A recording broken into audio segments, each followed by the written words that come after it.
তো নমস্কার বন্ধুরা, সবাই কেমন আছেন? আশা করছি সবাই ভালো আছেন। চলে এসেছি আরও একটা নতুন রেসিপি নিয়ে। তো এই যে আজকে লোটে মাছ রান্না করব। এখানে দেখুন আলুগুলোকে একদম সরু সরু করে কেটে নিয়েছি, আর পেঁয়াজ, লঙ্কা, টমেটো পরিমাণ মতন কেটে নিয়েছি। আর এই লোটে মাছটা রান্না করতে গেলে কিন্তু পেঁয়াজটা একটু বেশি করেই দিতে হয়, আর আদা বাটা, রসুন বাটাটাও বেশি লাগে।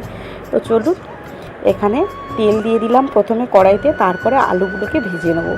আলুগুলোকে কিন্তু ভাজার সময় একদমই সিদ্ধ করে নেবো, যাতে পরে আর বেশিক্ষণ তো লোটে মাছ রান্না করতে সময় লাগে না, তাই আলুটাকে আমি নাড়াচাড়া করেই একদম তেলের উপরেই ভেজে নিলাম। তো দেখুন আলুগুলো ভাজা হয়ে গেছে, দিয়ে দিলাম পেঁয়াজ।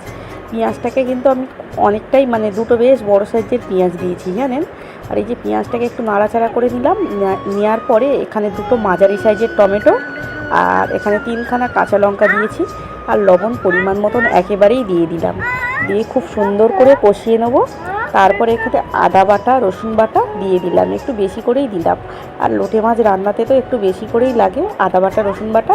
আর এই যে মশলাটাকে কষিয়ে নিয়েছি, এখানে দেখুন লঙ্কার গুঁড়ো, হলুদ গুঁড়ো, জিরে, ধনে গুঁড়ো যখন দিয়েছি তখন ক্যামেরাটা অন করতেই ভুলে গেছি জানেন। তো তার জন্য আর আপনাদেরকে দেখানো হয়নি। তো জল দিয়ে মশলাটাকে খুব সুন্দর করে কষিয়ে নিয়েছি। তারপরে এখানে আলুটাকে দিয়েছি, আর দিয়েছি এখানে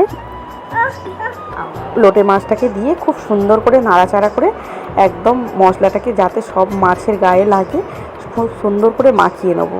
তো নেওয়ার পরে এইবারে চাপা দিয়ে রান্নাটা করে নেবো। আর আলুটা দিয়ে এই যে লোটে মাছটা একদম কিন্তু আজকের মাছটা গোটা রাখবো না, একদম ভেঙে একদম মাখা মাখা তরকারিটা হবে। তো এই যে হয়ে গেছে, এইবারে আমি চাপা দিয়ে দেবো, দিয়ে রান্নাটা করে নেবো। এই যে লোটে মাছে জল বেরিয়েছে যেটা, সেটাতেই হয়ে যাবে। আর জল এখানে আমি দিলাম না, কারণ শুকনো শুকনো তরকারি করবো, তো তাই জল দিলাম না। একটু গরম মশলার গুঁড়ো ছড়িয়ে দিলাম উপর থেকে, দিয়ে নাড়াচাড়া করেই নামিয়ে নেবো।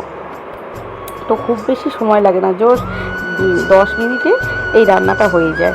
তো এই রেসিপিটা এতটাই সুন্দর হয়েছে আর এতটা সুন্দর খেতে হয়েছে, তো আপনারা পারলে একবার বানিয়ে দেখবেন।